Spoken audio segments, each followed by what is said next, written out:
Coucou les paillettes, j'espère que vous allez bien. Bon, attendez, j'avale. C'est bizarre ça. Est-ce que je garde? Je cut? Ouais. Bref, je suis en train de prendre mon petit déj. Coucou les paillettes, j'espère que vous allez bien. Moi ça va. Aujourd'hui, on va parler storytime. Je sais que vous m'avez harcelé sur TikTok pour que je vous raconte, mais la storytime va venir après. Avant de vous raconter ça, il faut surtout que je vous raconte comment est-ce que j'ai pu prendre cette décision-là. Parce que beaucoup d'entre vous aiment bien parler, mais comprendre c'est mieux. Du coup, comme vous le savez, je m'appelle Théa. Mon second nom, Ayet. J'ai été élevée dans une famille musulmane, peu importe ce que disaient les commentaires, c'est moi qu'il faut croire, c'est moi la concernée. Je suis d'origine égyptienne et marocaine, donc oui, je suis aussi maghrébine. Si je prends la parole aujourd'hui, c'est surtout pour évoquer un problème, un sujet tabou chez nous, la toxicité familiale, l'emprise qu'a la religion et nos cultures sous notre toit. Depuis petite, j'ai toujours été maltraitée. Voilà, j'ai toujours eu ma famille ado, on me prenait pour le punching ball, c'était moi qui subissais les cris, la haine, j'étais vraiment le petit vilain canard. C'était gratuit. Des fois c'était mérité, je vais pas faire la meuf, des fois c'était mérité, je faisais de la merde. Et des fois, enfin la plupart du temps c'était juste gratuit et ça m'a juste rempli de haine en fait quand j'étais petite. Tu connais, genre t'es petit ou t'es petite, tu te ramasses la haine, au final bah c'est obligé que tu deviennes violente.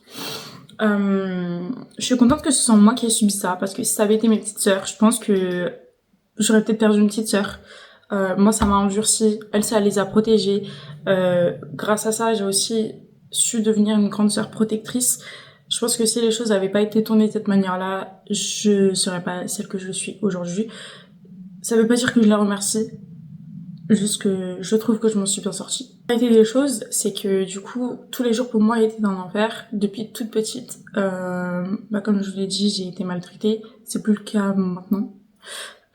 J'avais encore cet esprit naïf et innocent. Puis en deuxième année de collège, j'ai décroché. J'ai commencé à devenir violente. J'ai commencé à reproduire ce que je voyais à la maison.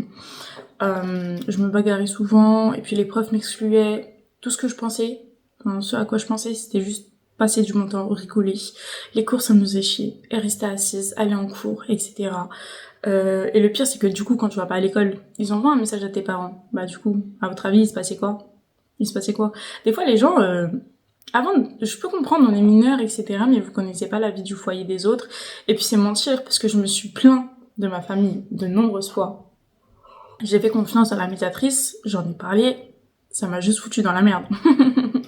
Vu que j'étais perturbée, que j'étais turbulente, ma parole valait rien du tout, alors qu'ils m'ont forcé à raconter mon histoire quand même.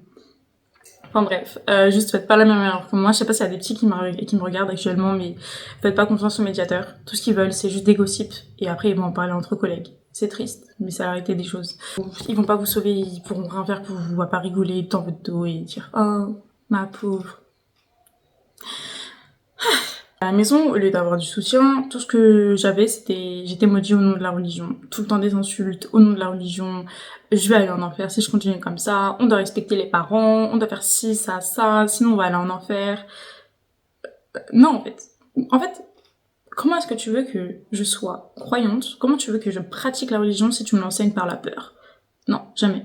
Et puis l'enfer, je suis désolée, mais tu manques de respect. Si je vais en enfer parce que je me défends, soit. Ok, notre vie. Parce que y en a plein qui disent notre vie ici-bas, elle est temporaire. Mais pour l'instant, elle est temporaire, mais je la vis longuement. Hein. Je suis désolée, j'ai 24 ans, je les vis les 24 ans en fait. Temporaire, ok, d'accord, mais en haut, on va dire que c'est temporaire aussi, c'est définitif. C'est parce qu'il y a une mort que. Enfin bref, là je commence à me. Je peux pas débattre de ça sur les réseaux sociaux, malheureusement. Ça peut être déformé, donc je vais tenir ma bouche. Là, sur cette vidéo, je veux surtout sensibiliser là-dessus. Je n'ai pas du tout parlé de religion, mais là n'est pas le sujet. C'est surtout pour comprendre ma logique des choses, ma décision. Je ne comprendrai jamais, et vous ne devrez pas comprendre. Enfin, ce serait pas justifiable d'utiliser la religion pour légitimer la violence que l'autre subit. D'accord? Parce que ça, c'est pas de la religion, c'est pas de la foi, c'est juste du poison. Tout ce que vous allez réussir à faire, c'est écarter l'autre de la religion. Ok? J'ai failli quitter. Et même encore aujourd'hui, ça me traverse l'esprit. Je me dis, pas de changer de religion en mode de passer de l'islam au christianisme, mais plus, je ne veux plus faire partie des vôtres. Vous êtes tellement toxiques. Je ne veux plus de vous. Honnêtement. Dans ma famille, on m'a longtemps dit que j'étais mécréante. Encore aujourd'hui. On me prend pour une mécréante parce que je ne réfléchis pas comme eux, Et les mécréantes, du coup, c'est le pire péché du monde, parce que ça veut dire que tu ne crois pas en Dieu, ça veut dire que t'es juste dévoué à l'enfer. T'es voué à l'enfer, Dieu te maudit. Tout simplement, Dieu ne t'aime pas, Dieu ne veut pas ton bien, bref. T'es en maudit. T'es pire, ouais, bah, même, je crois que le diable lui-même n'est pas mécréant. Ouais. Du coup, t'es pire que le diable. Malgré de dire aux gens que t'es mécréant. Jamais je me permettrais. Plus jamais de la vie, c'est une dinguerie. Et en plus, venant de tes parents et de ta famille, ton cercle proche, c'est une dinguerie. J'ai fini par éprouver une énorme rancœur auprès de la religion. La religion a été manipulée sur mon toit et honnêtement avec le temps, j'ai su faire la part des choses. Et c'est pour ça qu'encore aujourd'hui, je suis musulmane. J'ai énormément douté et il faut douter pour croire encore plus fort. On n'est pas obligé de croire ce que l'autre dit, on n'est pas obligé d'ouvrir un bouquin, un Coran. My bad, c'était mal poli, c'était brusque. Ok, désolé. Pour comprendre la religion et pour être bon, surtout du cœur. En fait, vous êtes soit bon parce que vous avez envie d'être bon, ou soit vous êtes bon parce que vous avez peur des représailles. Je suis désolée. Vous allez me dire que c'est la même chose? Non, ce n'est pas la même chose. On dirait une sorcière. Hein. Ce que font les humains, ça n'engage que eux. Ils auront beau le faire au nom de la religion. Ça ne voudra pas dire que c'est Dieu qui veut ça. En prenant un bon exemple, les terroristes tuent au nom de Dieu. Et on aura beau dire que ce n'est pas la religion, mais eux, pour eux, c'est ça la religion. Je sais que j'ai pris un exemple extrême, mais c'est juste pour vous donner une image. La mauvaise compréhension de parole, de compréhension de religion, ça peut amener à ça, justement. Donc, s'il vous plaît, faites attention à vos paroles et surtout, nettoyez devant votre porte avant de vouloir guider les autres. Parce que ici, notre rôle sur Terre, c'est pas de guider, d'accord? C'est de vivre, d'accord? On doit juste adorer Dieu. C'est notre seule mission. Je sais pas, il y en a, vous prenez pour des prophètes, je suis désolée, mais là, ça m'énerve. Peut-être qu'un jour, j'en parlerai, je dirai ce qui me gêne et tout. Parce que j'en ai des choses à dire. Mais malheureusement, je serais pas comprise et je serais énormément jugée. Encore une fois, j'aime pas parler de religion. Tais-toi, Yet! Je vous raconte ça, c'est parce que je sais que beaucoup d'entre nous vivent cette souffrance et en silence et trouver une oreille attentive et sans jugement, c'est super rare. Et j'ai moi-même galéré à en trouver.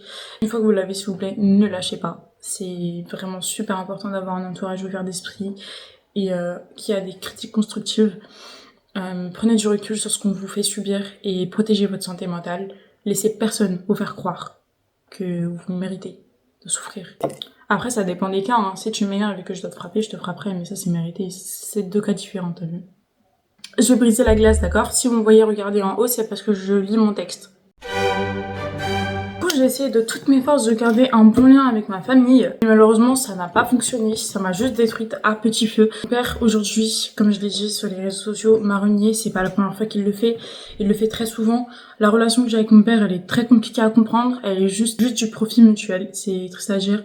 Mais il prend ce qu'il y a à prendre et je pense qu'il y a à prendre. Puis pour ma mère, c'est... Je saurais même pas à la décrire. C'est triste, mais c'est notre réalité. Mon père est contre la mixité, ma mère aussi, mais beaucoup moins accentuée que mon père. La preuve, il est pas venu pour la présentation avec Greg. Ma mère, elle a des a priori énormes sur les autres origines et certains membres de ma famille sont dans l'extrémisme. Malgré tout le mal qu'ils m'ont fait, je tiens quand même à poser une limite claire. J'aime mes parents, malgré tout ce qu'ils m'ont fait et malgré tout ce qu'ils me feront. Donc j'estime que ce que je vous raconte, ça ne veut pas dire qu'il faut éprouver de la haine. Moi-même, je n'en ai pas envers eux. Je ne les insulte pas. Donc c'est pas à vous de le faire. Je sais que dans les commentaires, il y en a beaucoup d'entre vous qui ont pris leurs aises. C'est pas du tout quelque chose que je cautionne. C'est pas du tout ce que je veux, en tout cas de vous. Je sais pas si vous faites partie de ma communauté, si vous êtes abonné à moi ou pas. Mais si vous l'êtes, je tiens juste à dire que si, en tout cas la morale, je veux tout le temps être dans la bienveillance et ne pas insulter. Il faut être bon, en fait. C'est moi qui subis les choses. Vous pourrez peiner par votre situation. C'est pas du tout comme ça que je gère les choses. Je n'insulte pas. Je n'incite pas à la haine. On peut s'exprimer sans insulter. Surtout que... je sais pas si je saurais dire que les parents c'est sacré parce que du coup ça revient à dire que vas-y, mais non, c'est juste des membres de ma famille et pas touche, c'est comme vos membres de la famille, je me permettrai jamais de les insulter, même si vous me dites les pires horreurs du monde. Dites-moi que c'est dégueulasse, dites-moi courage, mais n'insultez pas parce que je cautionnerai pas. Juste le minimum syndical à avoir, je vous raconte, je vous fais confiance, je vous fais partie d'un moment de ma vie. c'est le minimum en fait, tout simplement. Aujourd'hui, je suis en couple avec Greg, comme vous avez pu bien le voir, et beaucoup d'entre vous diront « Oui, tu te mets en couple avec un homme et tu oses mettre ta famille à dos pour lui. » Alors je suis désolée de vous le dire, mais non, malheureusement ma famille m'a rendue bien malheureuse avant que Greg arrive dans ma vie. Et le fait que je les mette à dos, ça n'a rien à voir avec lui, c'est juste une décision que je voulais prendre depuis assez bien longtemps. Ma famille a aucun droit de me priver du bonheur, ni de régir ma vie selon leurs dogmes. Donc voilà, je suis désolée pour vous. Et si ma liberté fait de moi leur ennemi, soit, c'est pas grave, j'accepte mon sort. Tant pis. J'ai voulu faire la chose bien, j'ai voulu présenter Greg à ma famille. Et comme je le disais si bien sur TikTok, présenter son bonheur à une famille toxique, c'est prendre le risque que la famille le détruise. Mais comme c'était important pour Greg, bah j'ai juste accepté, parce que du coup c'est ma mère qui a pris l'initiative, qui a demandé à rencontrer Greg. Moi j'avais toujours eu peur, je pensais pas que ça allait arriver. Résultat, aujourd'hui elle exige qu'on se sépare. Après je dis pas que c'est la faute de Greg, pas du tout, c'est juste que ma mère est toujours comme ça, enfin peu importe que ce soit en amitié et tout, elle a toujours voulu que je coupe court avec tout le monde. Je suis arrivée avec lui, je suis montée toute seule chez moi et je lui ai donné le top départ pour qu'il monte tout seul. Je sais pas pourquoi ça s'est passé comme ça, ma mère m'a dit de monter en première, du coup je suis montée en première. Il arrive, ma mère et lui se serrent la main, elle lui demande, enfin lui dit de s'installer, logique. Il s'installe, je vois qu'il y a pas de thé, du coup je décide de faire du thé et du coup ma grand-mère a pris le relais, elle a fait le thé. Super adorable, mamie, je t'aime. Du coup, c'était archi malaisant, elle lui a dit de s'installer, elle lui a posé des questions sur sa vie, et puis du coup, elle a engagé la discussion sur la religion et le mariage.